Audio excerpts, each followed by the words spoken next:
saints, and I found that this religion was actually a lot closer to what I thought a religion should be.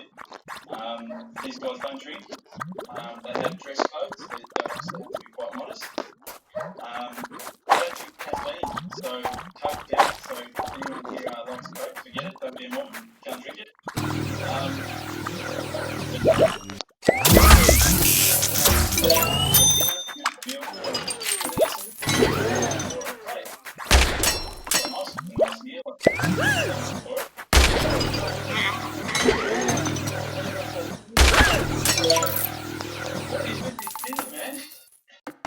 They're not telling me the words, you know, I'm thinking about, it's terrible.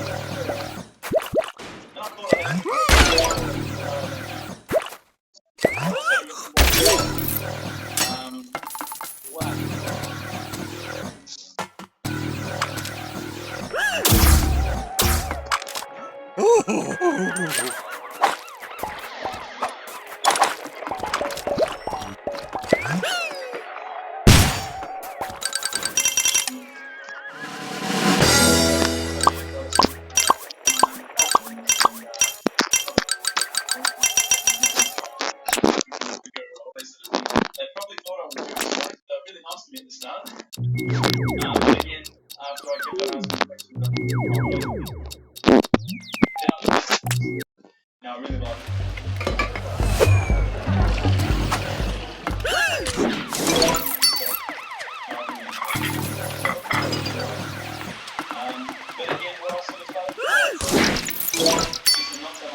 I was very nervous parking my car in the car park. I thought it might explode. I walked in through the doors. I looked around. There was hardly anyone around. I felt good.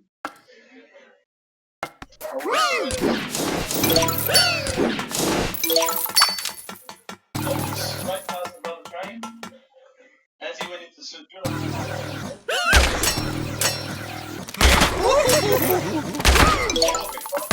I stopped.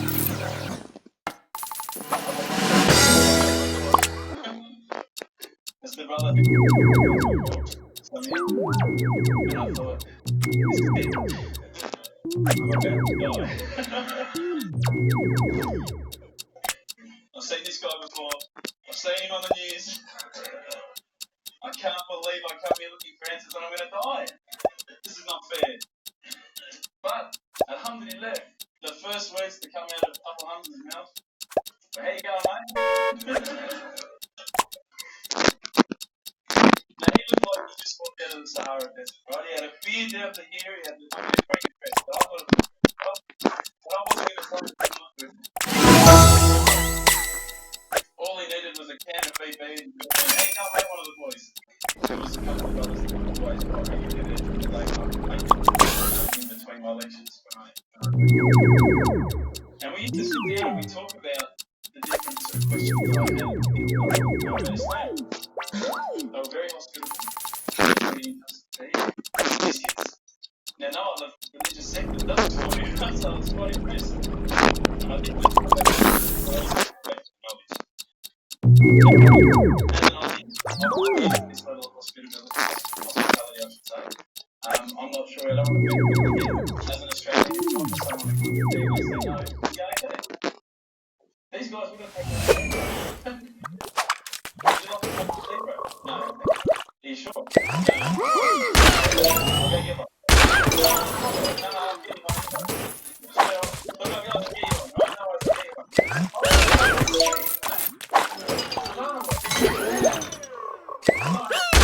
Oh,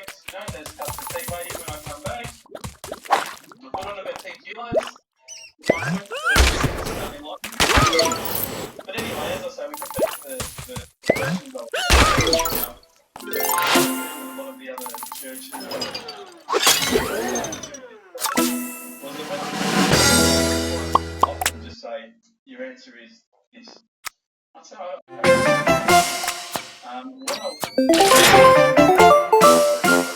understand this. What about this? They would never just answer from their opinion. They would always pick up. They would open it up and they're like human indexes. They would just bang, punch it, read this. And I would read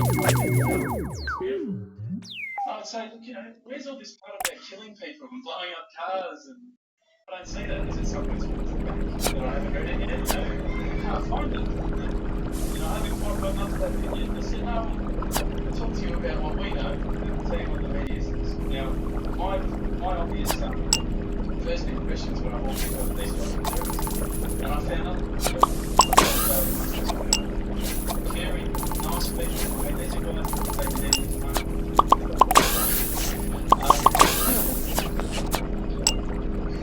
Do you need a panel with? But they really care, and I can see in their eyes that it wasn't something like, you know, if you go to a church and you go, mate, it's like, yeah, it's true.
But if you want to ask these questions, I'm not going to answer them tonight because I'm not giving a lecture.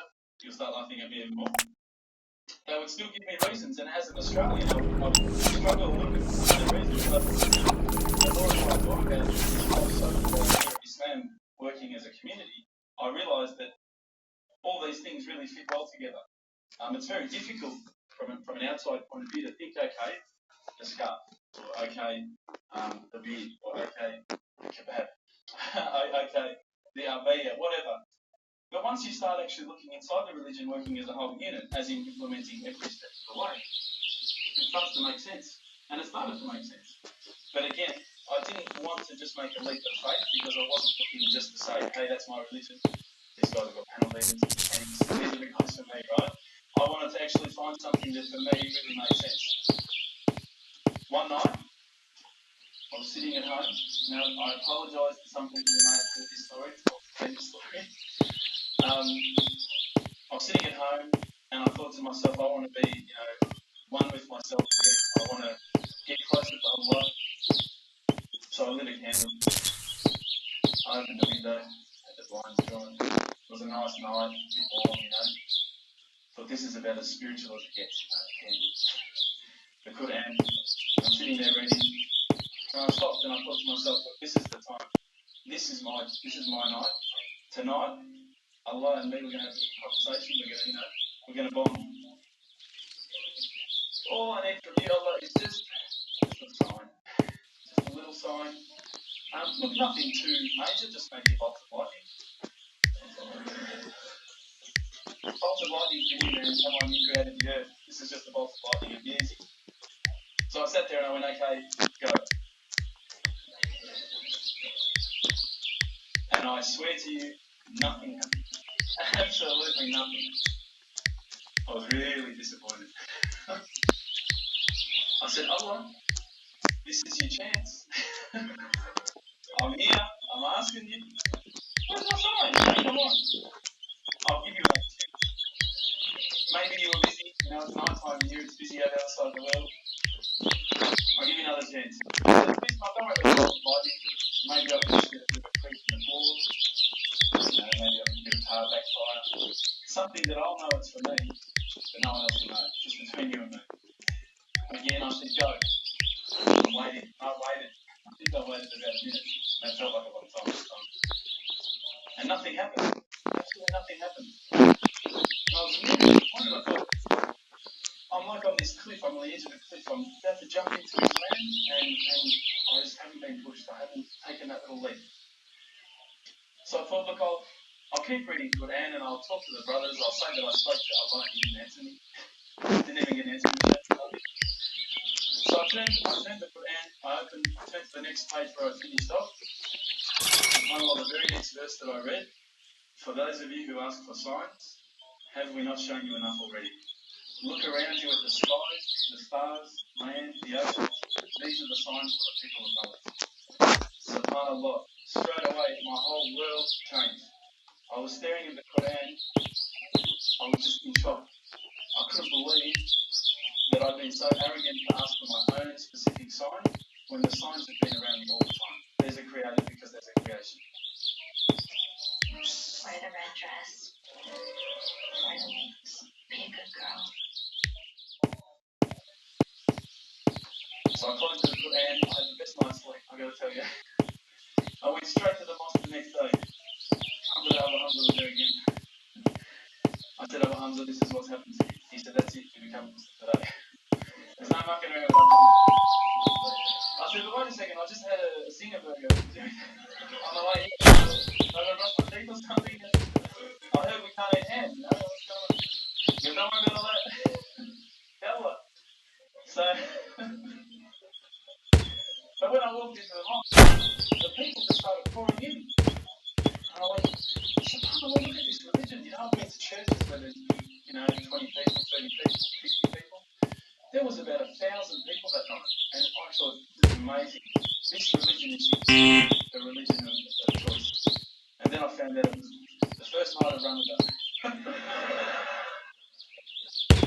Good old Ramadan Muslims. But still, it was nice.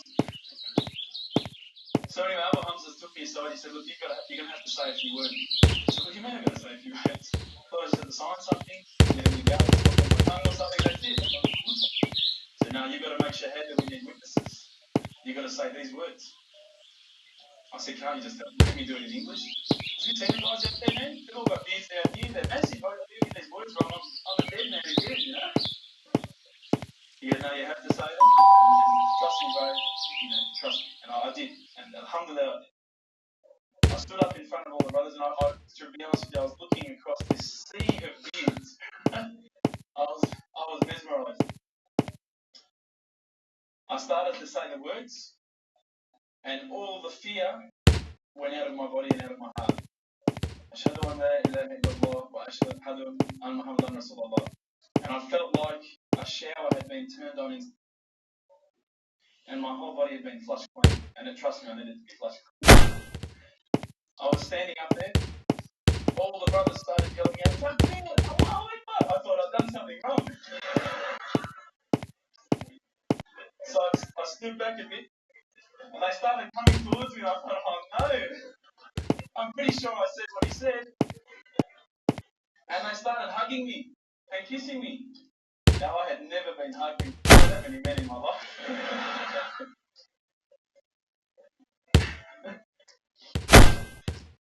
But I felt the brotherhood. Straight away, I could see people had tears in their eyes. And subhanAllah, I had tears in my eyes. And I sat there with people, and I spoke to people I didn't even know. I'd never met before in my life. And they were talking to me as though I'd known them for 30 years. And it was that day, that point in that moment that I realised I had more brothers, more sisters than I could ever have imagined. And good brothers and sisters, not bad ones, I'm talking good ones. SubhanAllah, I sat there maybe, I don't know, I can't remember how long, talking to people, they were asking me questions. I went home with such a beautiful feeling because I knew at that stage that I had a clean slate.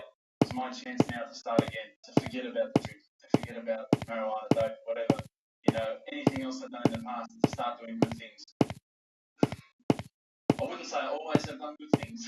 I've tried my best. Sometimes we do stray, but the things that I'd like to sort of go on with here, in terms of once I became Muslim, a lot of brothers started to invite me to their house. And the first such experience that I can explain that was quite a funny one. Went to a brother's house. You know, they wanted to introduce me to as many brothers as possible. I think they wanted to marry me off to one of their sisters. I went there and I went around. Assalamu alaikum. I was pretty proud of myself. I knew how to say assalamu alaikum. And they go, so keep on, keep it sugar. Yeah. And they go, you know what I mean? I go, yeah. Thanks. Again, I had no idea, but I smiled a lot. I think I got away with it.